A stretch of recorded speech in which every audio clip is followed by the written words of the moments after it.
का सुंदर राज। अब इनको सुनने के लिए नमस्कार। आप सबका यहाँ बहुत देर से इंतजार करने के लिए बहुत बहुत धन्यवाद। मेरा ही नाम है प्रशांत किशोर। हम कोई नेता नहीं हैं, बिहार के एक साधारण परिवार के लड़के हैं। पिछले 2 वर्ष से अपना घर परिवार छोड़ के गांव-गांव पैदल भी कोई दल नहीं बनाए, आपसे वोट भी नहीं मांगे, लेकिन अभी आपको ये बताएंगे कि क्या करने से आप अपने गरीबी से निकल सकते। आप बात को अगले 15-20 मिनट में ध्यान से सुनिए। ठीक लगे तो उसको अपनाइए और न ठीक लगे तो जैसे जिंदगी चल रहा है वैसे चलाइए। देखिए, आप इतना दिन से वोट देते आ रहे हैं, कभी कांग्रेस को दिए, फिर लालू जी को दिए, नीतीश मोदी को दिए। बिहार में सड़क बन गया, बिजली आ गई, थोड़ा बहुत तरक्की भी दिख रहा है, लेकिन आपकी गरीबी नहीं दूर हुई। गरीबी काहे नहीं दूर हुआ, इसको आप जब तक नहीं समझिएगा तब तक वोट जिसको भी देना है दीजिए, आपका भला होने वाला नहीं। दुनिया में जितने लोग विद्वान हैं उन्होंने बताया कि गरीबी से निकलने का 3 ही रास्ता है। 3 रास्ता है गरीबी से निकलने का। पढ़ेगा, पढ़ लिख के नौकरी पा जाए तो आपकी गरीबी खत्म हो सकती है। दूसरा रास्ता है जमीन। अगर आप पढ़े लिखे नहीं हैं, आपके पास खेती लायक जमीन हो तो खेती किसानी से भी आपका जीवन सुधर सकता है। और तीसरा रास्ता है पैसा, पूंजी। आप पढ़े लिखे नहीं हैं, आपके पास जमीन भी नहीं है, लेकिन अगर पैसा हो, कोई कर्ज भी दे दे तो कोई ना कोई रोजी रोजगार, दुकान व्यापार करके अपना जीवन आप सुधार सकते हैं। यही 3 रास्ता है, नौकरी, खेती और व्यापार। नौकरी चाहिए तो बढ़िया पढ़ाई होना चाहिए, खेती करना है तो जमीन होना चाहिए, और अगर बिजनेस व्यापार करना है तो पैसा पूंजी होना चाहिए। आप बिहार में अपने ध्यान से देखिएगा, अपने गांव पंचायत को भी देख लीजिए तो आपको पता चलेगा यहाँ रहने वाले ज्यादातर आदमी के पास ये तीनों चीज नहीं है। जो यहाँ गरीब है उसके पास पढ़ने का सुविधा ही नहीं है। आपका बच्चा जाता है सरकारी विद्यालय में पढ़ने गया, वो पढ़ा नहीं, खिचड़ी खाया, घरे चला है। आप में से कुछ लोग पैसे वाले अपने बच्चों को प्राइवेट स्कूल में पढ़ा रहे, कोचिंग ट्यूशन दिलवा रहे, उसके बच्चे को भी नौकरी नहीं मिल रहा। ऐसा क्यों? ऐसा इसलिए कि स्कूल आप भले प्राइवेट में पढ़ा दीजिए, कॉलेज तो आपके बच्चे को सरकारी में ही जाना पड़ेगा। तो बिहार में जो व्यवस्था है, इसमें स्कूल से खिचड़ी बट रहा है और कॉलेज से डिग्री बट रही है, पढ़ाई दोनों में कहीं नहीं हो रहा। तो जब आपका बच्चा पढ़ेगा ही नहीं तो मोदी जी प्रधानमंत्री बन जाए कि आप खुद बन जाए, लालू बने कि नीतीश बने, आपके अनपढ़ बच्चे को कोई डॉक्टर, इंजीनियर, कलेक्टर नहीं बना सकता है। उसको जीवन भर मजदूरी ही करना पड़ेगा। तो बिहार में रहने वाले ज्यादातर परिवार के पास अपने बच्चों को पढ़ाई और उसके जरिए नौकरी का रास्ता नहीं है। दूसरा रास्ता आपको हमने बताया खेती का। खेती करके आपका जीवन क्यों नहीं सुधरा?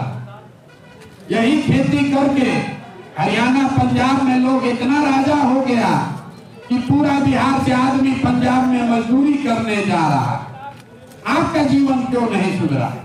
वो इसलिए कि बिहार में जो 100 लोग रहते हैं, इसको याद रखिए, अपने गांव में भी देख लीजिएगा, 100 लोग जो रहते हैं उसमें 60 आदमी के पास 1 धूर जमीन है ये नहीं है। यहाँ समाजवाद का बात हुआ, सामाजिक न्याय के नाम पर गरीब से वोट लिया, लेकिन गरीब आदमी को जमीन नहीं दिया। तो 100 में 60 आदमी के पास जमीनें नहीं है तो खेती करेगा कैसे?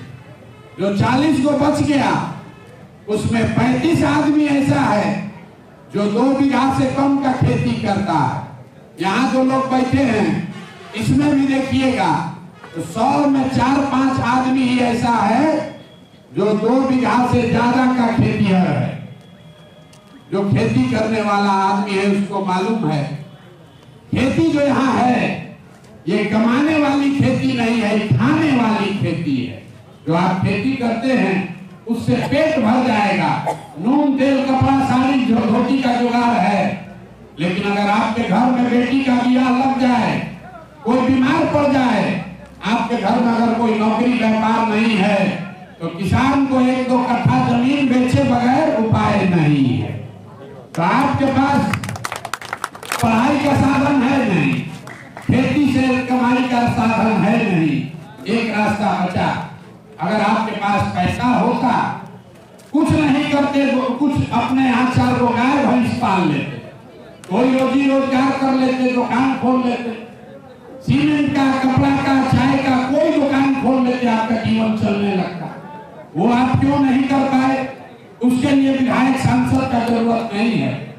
वो इसलिए नहीं कर पाए कि जितना लोग बिहार में रहता है, सरकार चाहे जितना दावा कर ले, मोदी जी का सीना 56 इंच का हो गया 58 इंच का।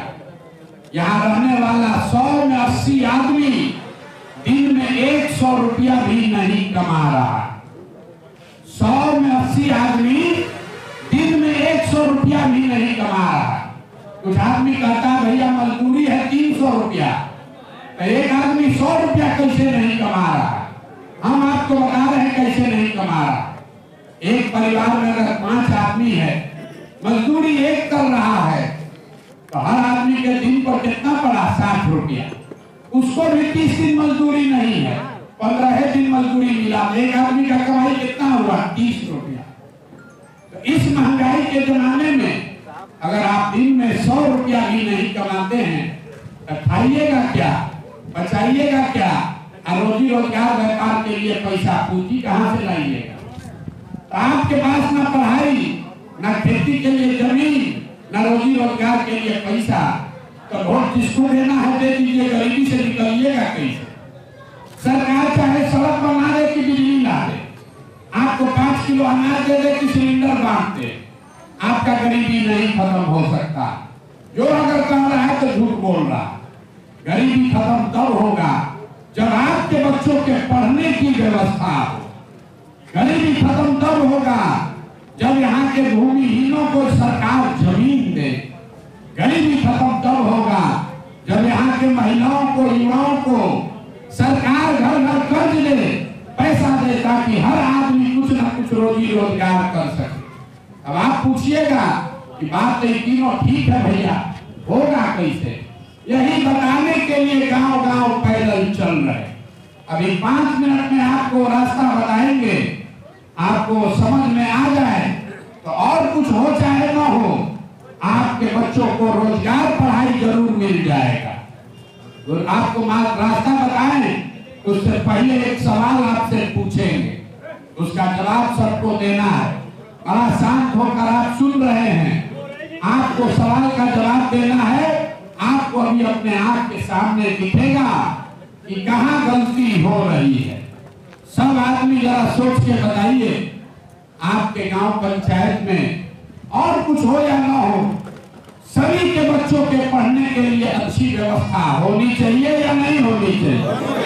आइए हाथ सबको बोलना है, सोच के बताइए होना चाहिए कि नहीं होना चाहिए। जोर से बोलिए, कैमरा में रिकॉर्ड होगा, ना तो नहीं होना चाहिए कि नहीं होना चाहिए? होना चाहिए ना। देखिए यहाँ का लोग कितना समझदार। आप चाहे पढ़े लिखे हैं या अनपढ़, हिंदू हैं या मुसलमान, अगले हैं या पिछड़े, गरीब अमीर, सब ने कहा कि भैया पढ़ाई का व्यवस्था तो होना ही चाहिए। इसके बाद नहीं ले लीजिएगा, हमारे जन स्वराज के मुख्य और हमारे पदाधिकारी और हमारे श्री यहाँ के माता एवं बहनों एवं सभी जनप्रतिनिधिगण एवं हमारे मुखिया जी और सरपंच साहब, वार्ड सदस्य एवं जिला परिषद, हमारे भाई छोटे शिव कुमार और हमारे आए हुए सभी माता एवं बहनों, सभी को मैं प्रशांत किशोर सर जी की तरफ से और हमारे पंचायत हाँ ले आइए तो अच्छा बैठ जाएंगे।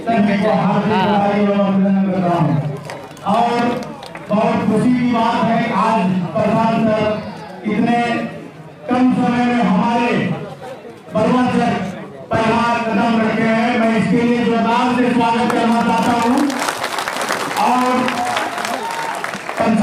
प्रशांत सर जी से बहुत हम लोग को युवाओं को उम्मीद भी है कि बिहार किस तरह आगे को बढ़ाना है। हम लोग इस पर विचार करेंगे। आज कुछ सर पहले हम लोग नोटिस सर से मिले, हम लोग को बहुत बात बताए सर किस तरह से होना चाहिए करना चाहिए, हम लोग को बहुत समझ में आया। और हमसे पहले हमारा भाई प्रसन्न कुमार इसमें जुड़े हुए थे। एक बैठक पहले भी हो चुका था जो कि आप लोग सभी आए थे, उसमें बहुत लोग, मैं उन लोगों को भी धन्यवाद करता हूँ कि दूसरा बार हुआ। आज कुछ हाथ हम लोग का मुक्त है और मुक्त त्योहार भी है, बकरीद आप लोग सभी जान रहे हैं। यहाँ पर सभी जन स्वराज में जुड़े और प्रशांत सर के साथ में कदम से कदम मिला करके चलने का काम करेंगे। धन्यवाद।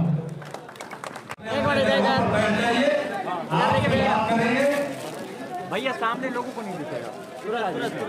जन स्वास्थ्य पार्टी का भागलपुर जिला में जो आए उनके हम लोग पूरा प्रयासरत है कि हम लोग भी प्रशांत किशोर जी को आगे बढ़ाएं और हम लोग सच का सामना करें।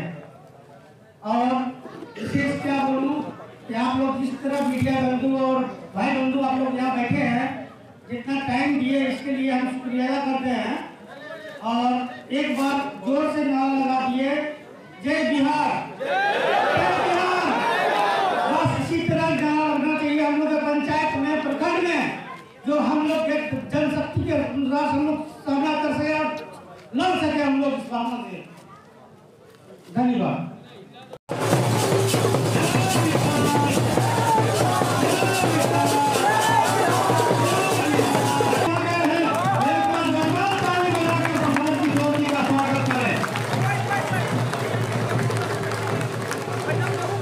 करने में एक सब माला इन लोग बैठ जाइए सब लोग।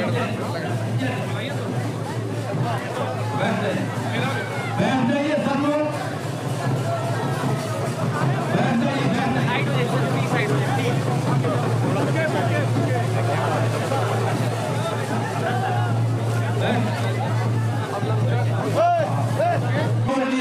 मुखिया जी यहाँ के मुखिया जी प्रशांत किशोर जी का स्वागत कर रहे हैं।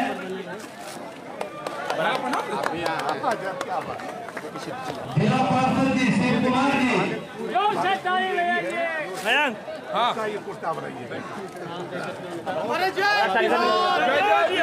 जिला पार्षद जी प्रशांत किशोर जी का स्वागत कर रहे हैं। ये मुखिया प्रतिनिधि हमारे हैं जिला पार्षद। हाँ कुणाल यहाँ आगे, यहाँ आगे जहाँ प्रशांत जी। अरे यहाँ बलवा चाहिए।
बिहार में 243 सीट पर जो चुनाव लड़ा जाएगा,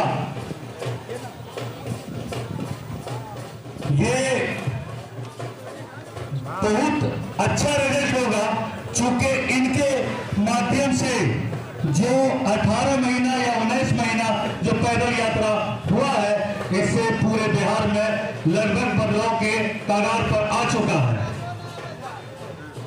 हमारे बीच 2 सरकार है, एनडीए और इंडिया, और सबको हम लोग देख चुके हैं क्या क्या किया है और क्या क्या करेंगे। ये सारा चीज लगभग हम लोगों के बीच मालूम है। इसलिए हम पूरे ये इस वक्त नाथनगर विधानसभा क्षेत्र में हम लोग प्रखंड जगदीशपुर में मुखिया जी के आवास पर सभा हो रही है।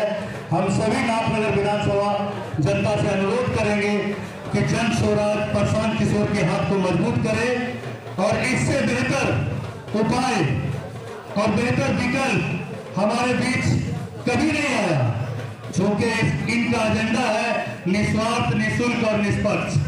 ये निश्चित रूप से पूरे बिहार में करने के लिए आए। हम आप सभी से अनुरोध करते हैं।